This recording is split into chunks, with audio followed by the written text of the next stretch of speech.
Hi, so I was curious how to put an Operation Christmas Shoebox together. I've never done it before, I've always wanted to.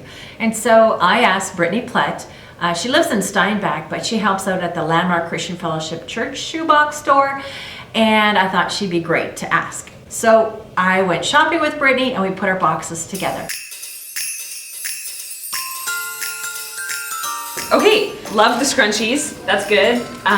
For girls, normally is where you put the scrunchies.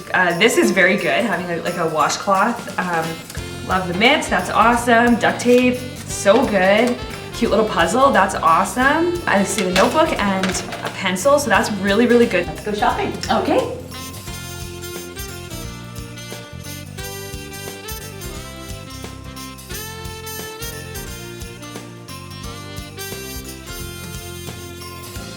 What is missing from the box? I don't see any soap in here, so soap would be a really good thing.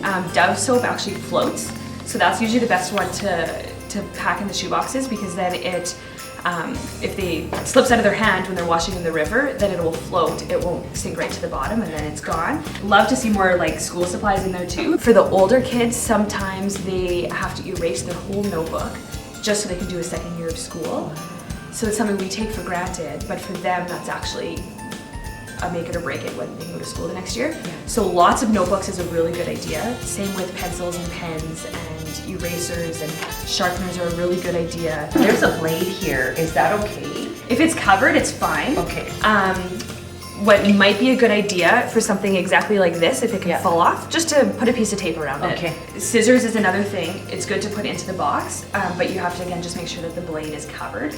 Some stuffed animals, some more toy type things. We can do clothing at all? Totally, yeah. Clothing is very important. Underwear, I think, would be a big thing. It's a bigger deal for girls, for sure, because out in those countries, if there is a rapist walking around that sees a little girl without underwear, they're going to say that girl isn't cared for, I'm going to rape her. But if they're wearing underwear, they're just more protected, and they see, oh, someone actually cares for that child to give her underwear, and so then they are less likely to be raped. Put a pair of shoes in there, that's a really fun idea.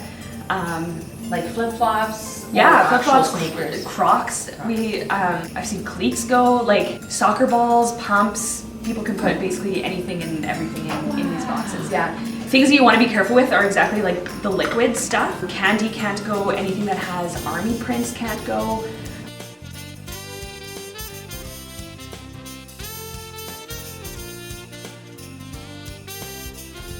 So this is what Operation Christmas Child shoebox size is. Yep. This is the size of box that I got. Yes. It's too big, isn't it? Yeah, so we can send bigger boxes. Ideally, it's nice to send the Samaritan's Purse ones. When they ship these boxes, they can fit 24 in one of their big cardboard boxes, and it fits perfectly. And so that's really, really easy for transportation. These bigger ones, once they go to Calgary, it's basically like trying to fit them into a puzzle. Tetris. It's Tetris trying to fit them into one of these boxes. Yeah. And so then some boxes only will get 10 of these odd sized boxes in them, and then they have to ship more of these big boxes to these countries. Plus, when you get to the country, some kids get this. Yeah, whereas some kids get this. Yeah. And ages, you got 2 to 4, 5 to 9, 10 to 14-year-olds. Yeah. Do you know which age group might be more needed? It's hard to know. Yeah. It's very hard to know, because by the time they all get to Calgary, we have so much of everything. From across Canada. Yeah, that it pretty much balances out. We have been pushing 10 to 14 a lot in the last few years, and so people are making more of that one now, which is really good. And it's generally the harder one to shop for, so I think that's why we've had to push it a lot in the last little while. Another thing with the 10 to 14, it could be their last year able to receive a box. Yeah. So to have more of those is actually probably a little bit on the better side, because then these kids could be 14 and this could be their last year eligible to receive a box, and then they get one, right? And boy or girl, like if I put a pencil in with some scrunchies and then a race car or something, would they consider it for another family member maybe, or a sibling or something? Totally, yeah. Can I tell a story? Yeah. Am I allowed to do this? Yeah. I might have told this one before already, but it's one of my favorites. Yeah. There was someone from Calgary who she works at the warehouse there in Calgary, and she was put onto the floor to inspect boxes, and so she goes and opens her first box, and it's for a boy 10 to 14. She opens it up, the first thing she sees is that year's newest Barbie. Okay, and she's now thinking, this boy's gonna get made fun of for having a Barbie in his box. And so she was thinking, like maybe I need to take it out, but we really want to keep the integrity of the box. So however it was packed is how we want to keep it. And so she inspected the box and then she packed it up again and she's like, hey, I'm gonna leave this Barbie here because that's how it was. So she laid it right on the top.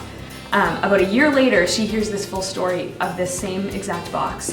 They were sharing testimonies at the warehouse there in Calgary, and this man came up and was sharing about his time. I can't remember where he was, but he said there was this one boy that was just not participating in the worship and he wasn't really engaging and all of this kind of stuff. And so someone had gone to talk to him and been like, what's going on? Why are you sad? And he said, I have a sister at home today that was sick and she couldn't come and pack a shoebox.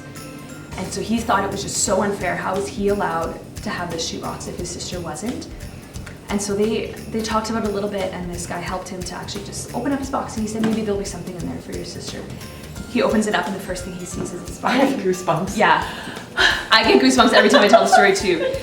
Incredible how intentional everything in the box is. And so yeah, if you have ponytails in a box that is for a boy, that boy might have a sister or a friend that wasn't able to come get a box, or that maybe didn't get that in their box, and then now they're able to share that. Like, they're so good with that. We often think we're just shipping this box off and it's just, once it's out of our hands, it's gone. But when a child gets this is like the only gift they could ever get in their life. And so for them, instead of thinking it's just a box someone randomly sent, if they open it up and they have a little note or they have a picture from someone who sent them their box, that makes it a real person that gives them the box and not just something that's being sent. Even if they can't read what it says or they can't understand any of it, it makes it more personalized, and even for me as a giver, I find that it's more meaningful for me to send a picture with. Thanks so much, Brittney, for your help. It was awesome putting a shoebox together with you. And if you want to put together a shoebox, there's still time. You've got till Sunday to make sure there's shoeboxes at your church. Landmark Christian Fellowship Church Shoebox Store is open this Saturday, 10 to 3.